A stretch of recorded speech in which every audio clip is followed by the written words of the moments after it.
that I mean it's anything for the gram, right? Anything for the snap or whatever. And unfortunately, it's causing in some cases. Back in our days, when you would say anything for the gram, you were talking about selling a GPS and hitting your boy,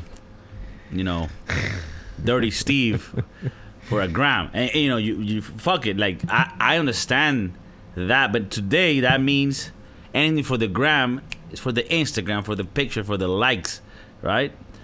And this ties up to a documentary that I recently watched. It's called The Social Dilemma. It's on Netflix, and I mean it talks more about the advertisement side of it, but it is crazy how we're controlled by this social media without us even knowing about it, because you don't have to. But by the way, did you see that documentary? I love that documentary, and it wasn't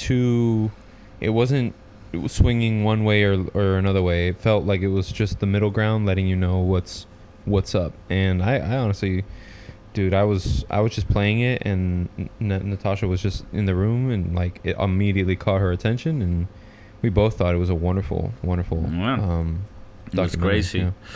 Wasn't it funny that there was a guy there that was like, he's like, I'm the inventor of the Facebook like button. And he was like, sounds weird. Like, I mean, I'm not saying it's not huge, but if that's what you're going with. Like, if I meet you at a party and I'm like, hey, what'd you do? Oh, I invented the like button at Facebook. It's like, it just sounds assholey. Yeah, but I mean, that's huge. I mean, the buy now button with eBay? I think that was one of the first like real buttons that were brought to like an action, I guess, or something. I forget what it is, but that guy's a multi-millionaire just to fucking buy now, like the.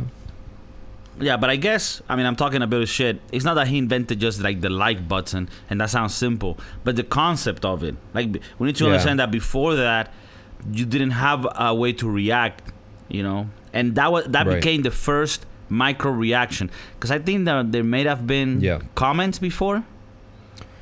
I would imagine so, right? I don't remember. There was, but this was a way.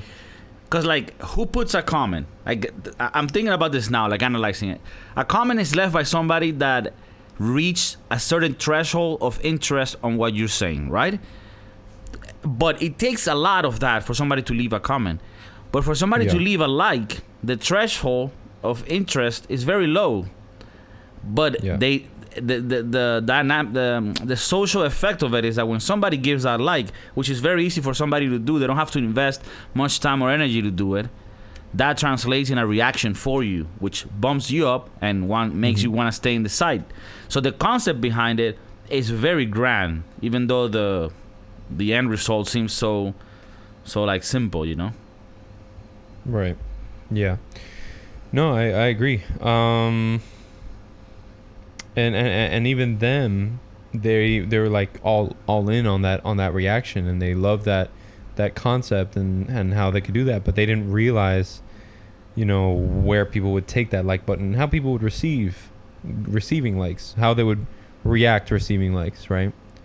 That's what I mean. I think, especially when they started showing the stats of like when depression and suicide started really ramping up was right at the time of the 2000s, when Facebook and everything started coming up, where they thought this was, I'm going to give you reassurance that what you're doing is awesome.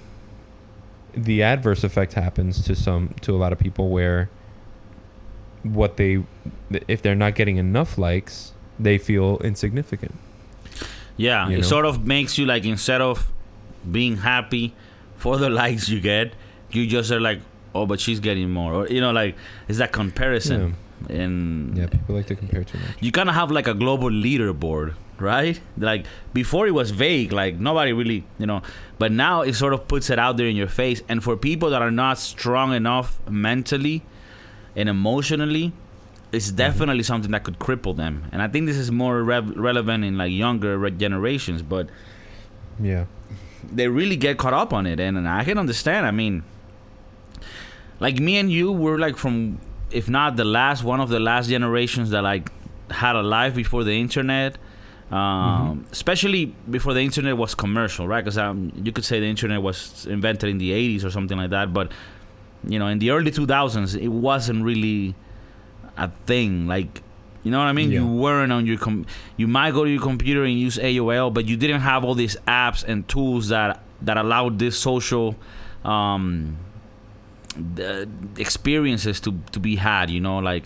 It's really crazy how things have changed in the recent times, where like Facebook sort of like, and you see this on the Dilemma movie, Facebook sort of holds like the more political and more serious conversations, you know, but Facebook uses that to their advantage, because that's they know that people are going to spend more time if they're like committed to something like politically, like what? No, but this, you know, and I've been caught up. I've been caught up in that myself, and I don't do it anymore because I understand what they're trying to do. But you know, you get the debates going on there, and it's really not the best place to discuss. And Steven knows this. For many of you that don't know, some of the guests that we've had here are people that I've had, or Steven has had discussions on Facebook where you're like, this is not the best place for discourse. Is that the word? Yeah. For that, yeah. I don't know the word either, to be honest with you. Oh, okay. Great.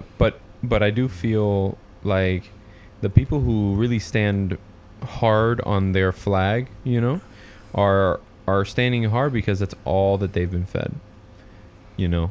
And the longer that they have been fed that, the longer that they have been advertised to, and that's what's really crazy. You know, one of the quotes that stood out was like, if you're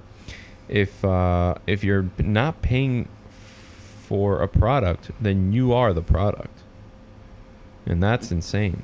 Mm-hmm. You know, when you have all these social media accounts, when you have Google, Gmail, even I was talking with one of my teachers, and he goes, you know, Gmail is free, but they get to see everything that you email, who promotes to you, how they promote to you, what you click through, everything. So their database on you is enormous, on just you, you know, and you multiply that by billions of people.